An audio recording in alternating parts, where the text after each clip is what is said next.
Selamat siang semuanya. Selamat siang Profesor Dr. Komariatus Solihah. Selamat siang teman-teman semua.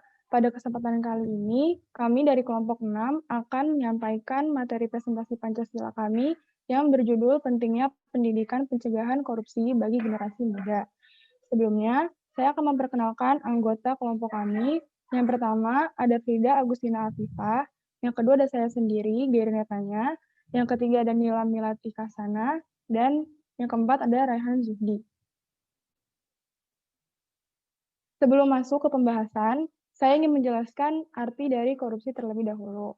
Jadi, korupsi diartikan sebagai tindakan seseorang, baik itu pejabat publik, politisi, pegawai negeri, atau siapapun yang terlibat yang menyalahgunakan uang negara untuk kepentingan pribadi atau orang lain.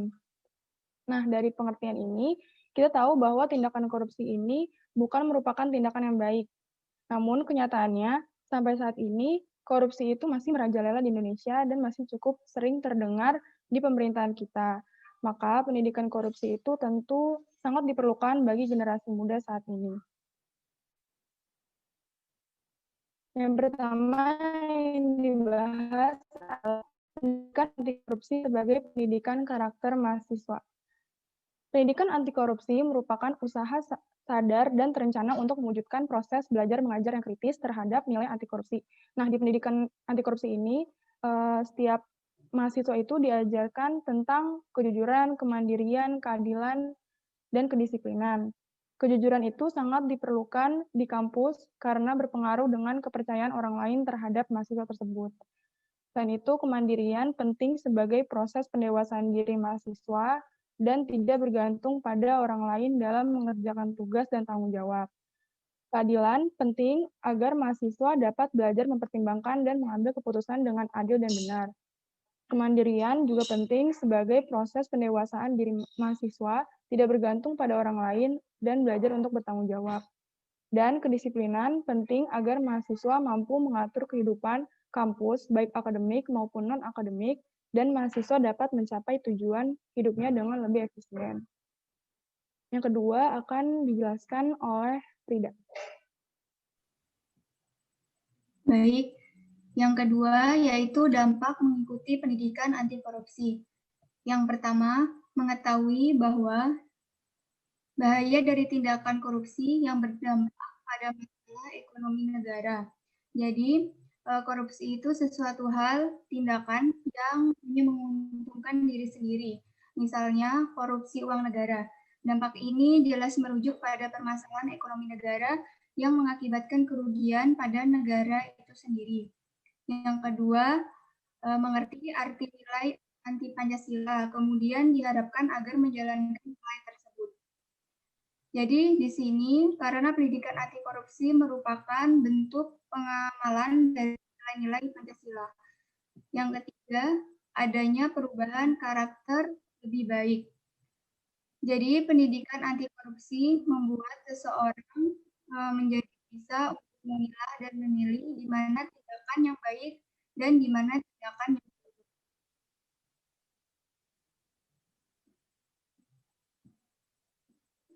Yang ketiga, ada faktor penunjang dan menghambat pendidikan anti korupsi. Yang pertama, kesadaran dalam diri sendiri. Ini kesadaran dalam diri sendiri yang mengakibatkan seseorang melakukan tindakan baik atau buruk. Apabila menangkap pendidikan itu dengan baik, maka sebagai penunjang. Dan apabila sebaliknya, maka akan sebagai penghambat pendidikan anti korupsi. Kemudian yang kedua ada media dan sumber belajar. Yang ketiga ada pemilihan strategi pembelajaran. Kemudian yang keempat ada faktor lingkungan. Di sini faktor lingkungan itu seperti apabila di lingkungan seseorang atau orang tersebut mayoritas anaknya tidak memiliki antusias dengan pendidikan anti korupsi, maka bisa menyebabkan anak itu juga tidak antusias. Begitupun sebaliknya. Apabila seluruh lingkungannya antusias mengikuti pendidikan anti korupsi, maka anak tersebut akan antusias mengikutinya. Selanjutnya akan disampaikan oleh Nila.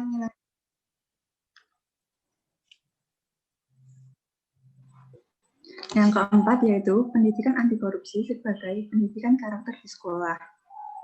Berdasarkan rumusan yang ditentukan oleh Komisi Pemberantasan Korupsi, ada 9 nilai dasar yang perlu ditanamkan dan diperkuat melalui pelaksanaan pendidikan anti korupsi di sekolah, yaitu nilai kejujuran, adil, berani, hidup sederhana, tanggung jawab, disiplin, kerja keras, hemat, dan mandiri. Nilai-nilai ini sebenarnya ada di masyarakat sejak zaman dahulu dan termuat secara jelas dalam dasar falsafah negara Pancasila. Namun mulai tergerus oleh budaya konsumerisme yang dibawa oleh arus modernisasi dan globalisasi. Untuk memiliki pengetahuan yang benar dan tepat tentang korupsi, siswa perlu mendapatkan berbagai informasi yang terutama informasi yang memungkinkan mereka dapat mengenal tindakan korupsi dan juga dapat membedakan antara tindakan kejahatan korupsi dengan tindakan kejahatan lainnya. Untuk itu, pembahasan tentang kriteria, penyebab, dan akibat korupsi merupakan materi pokok yang harus diinformasikan pada siswa.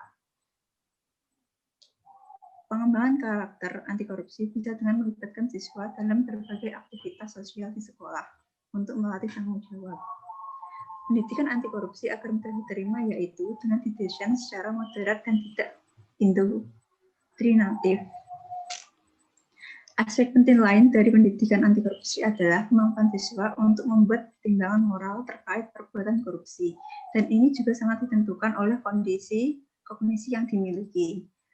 Berdasarkan klasifikasi kelompok siswa yang sudah berada pada usia remaja, sudah mampu melihat sesuatu di luar dirinya, karena itu mereka sudah dapat dilatih untuk membuat pertimbangan moral tertentu. Apakah suatu perbuatan tersebut dapat dikatakan baik atau buruk dari sisi moralitas. Untuk itu, pembelajaran melalui pengelaborasian alasan moral tentang suatu pembuatan akan membantu siswa dalam membuat pertimbangan dan selanjutnya akan meningkatkan perkembangan moralnya. Selanjutnya, slide ke-5.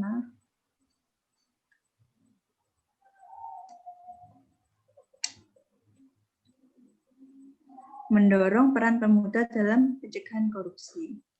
Istilah pemuda merujuk pada Undang-Undang Nomor 40 Tahun 2009, Pasal 1 Ayat 1 adalah seorang warga negara yang memasuki periode penting dalam masa pertumbuhan yang digolongkan dalam kelompok umur 16 sampai 30 tahun.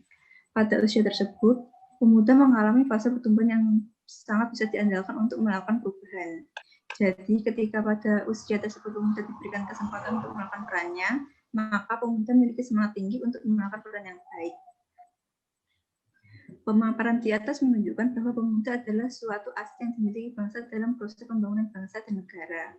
Ketika pemuda di Indonesia dilibatkan dalam pembangunan bangsa, diharapkan akan memberikan sebuah perubahan ke arah yang lebih baik, termasuk di dalam mengenai pencegahan korupsi. Ketika pemuda ikut berperan aktif, maka kecerdasan masyarakat akan terbangun dan proses pencegahan korupsi dapat dilakukan dengan baik guna mesejahterakan masyarakat. Pencegahan korupsi juga penting. Pencegahannya bisa melalui penegakan hukum, mekanisme pelaporan, kerjasama internasional, dan penyelamatan aset hasil korupsi. Slide selanjutnya akan dijelaskan oleh rekan saya, Raihan Sudi. Yang selanjutnya adalah memudayakan gerakan anti korupsi sebagai penanggulangan korupsi. Komponen budaya memegang peran dalam penegakan hukum pidana, di mana apabila keberhasilan penegakan hukum tinggi, maka itu didukung oleh kultur masyarakat. Begitu pula sebaliknya. Penanggulangan kejahatan korupsi pada hakikatnya adalah suatu policy atau kebijakan yang dipilah oleh pemerintah dalam kerangka kebijakan atau politik kriminal. Keterbatasan hukum pidana dengan sistem peradilan pidananya mengakibatkan tidak semua pelaku kejahatan korupsi dapat diajukan ke pengadilan. Selanjutnya, KPK sebagai ujung tombak memudayakan gerakan anti korupsi di masyarakat. Dalam hal ini, masyarakat pun harus ikut mendukung KPK untuk tetap melaksanakan tugasnya dalam memberantas korupsi. Next. Gerakan anti korupsi saat ini menjadi gerakan kultural atau yang budaya. Dalam hal ini, momen yang tepat bagi KPK dan seluruh lapisan masyarakat adalah meningkatkan gerakan anti korupsi dan memudayakan nilai-nilai anti korupsi. Selanjutnya berdasarkan ketentuan pasal 6 huruf D dan pasal 13 huruf C, D, dan E tersebut di atas, maka jelas bahwa KPK bertugas dan memiliki wewenang untuk menyelenggarakan gerakan anti korupsi pada semua jenjang pendidikan dan melakukan kampanye anti korupsi kepada masyarakat umum dalam rangka melaksanakan tugas pencegahan tindak pidana korupsi, di samping tugas represif atau penegakan hukum pidana.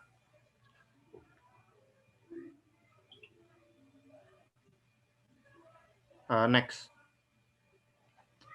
Kesimpulannya adalah, pendidikan anti korupsi merupakan usaha sadar dan terencana untuk mewujudkan proses belajar mengajar yang kritis terhadap nilai anti korupsi.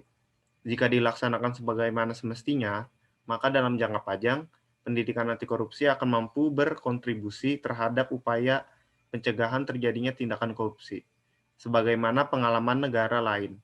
Melalui pendidikan anti korupsi, diharapkan generasi masa depan memiliki karakter anti korupsi sekaligus membebaskan negara Indonesia sebagai negara dengan angka korupsi yang tinggi. Sekian presentasi dari kelompok kami. Terima kasih. Baik, presentasi dari kelompok kami telah selesai. Apakah ada yang ingin ditanyakan dari teman-teman semua?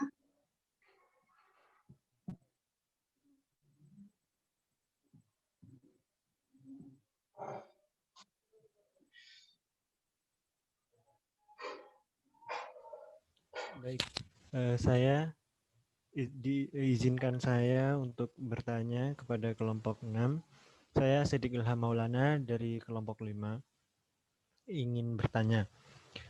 Seperti yang kita ketahui, akhir-akhir ini kita mendapat suguhan kabar yang kurang enak untuk didengar. Di tengah-tengah pandemi, seorang menteri sosial melakukan tindak korupsi dana bantuan yang hendak disalurkan kepada masyarakat. Tentunya, tindakan ini sangat melenceng dan tidak mencerminkan nilai-nilai Pancasila. Pertanyaannya, apakah yang menjadi latar belakang dari tindakan korupsi tersebut? Terima kasih.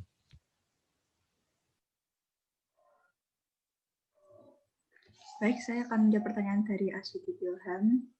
Hal yang melatar belakangi tindakan korupsi tersebut adalah perilaku konsumtif jika tidak seimbang dengan pendapatan yang memadai akan membuka peluang seorang untuk melakukan berbagai tindakan untuk memenuhi keinginannya. Salah satu tindakan itu adalah korupsi. Lalu pendapatan tidak mencukupi kebutuhan sehingga dapat menyebabkan keterdesakan yang dapat membuka ruang bagi seseorang untuk melakukan korupsi. Menurut saya, dari berbagai faktor penyebab korupsi, yang paling membuat seseorang melakukan korupsi adalah faktor ekonomi seperti kurangnya penghasilan dalam kehidupan, sehingga pemikiran untuk memenuhi kebutuhan itu mereka melakukan tindakan korupsi. Terima kasih.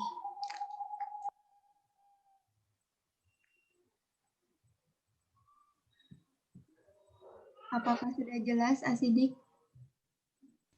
Ya, sudah jelas. Terima kasih atas jawabannya. Ya, selanjutnya apakah ada yang ingin ditanyakan lagi dari teman-teman semua? Saya izin bertanya, Mbak Frida. Bagi saya korupsi ini agak momok gitu ya. Maksudnya walaupun udah banyak diskusikan, tapi tetap saja masih terjadi di masyarakat. Bagi teman-teman kelompok 6, apa yang akan teman-teman lakukan kalau melihat ada tindakan korupsi di sekitar teman-teman? Karena pada kenyataannya gitu ya, mungkin banyak juga teman-teman sering melihat gitu ya, korupsi-korupsi, mungkin sekecil korupsi-korupsi di lingkungan organisasi itu terjadi. Bagi teman-teman, apa nih langkah praktikal yang teman-teman terpikirkan untuk misalnya melihat adanya tindakan korupsi gitu ya?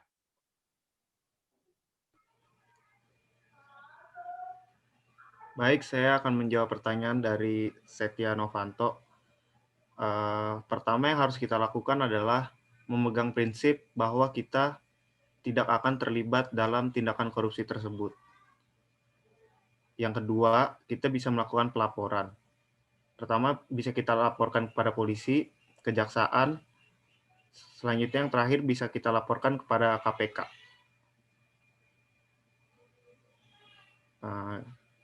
Terima kasih. Baik, apakah ditanyakan lagi? Jika tidak ada, kami tutup presentasi ini. Sekian. Bila ada salah kata maupun sengaja maupun tidak, kami mohon maaf. Sekian, terima kasih. Wassalamualaikum warahmatullahi wabarakatuh. Waalaikumsalam warahmatullahi wabarakatuh. Kami orang tua ya.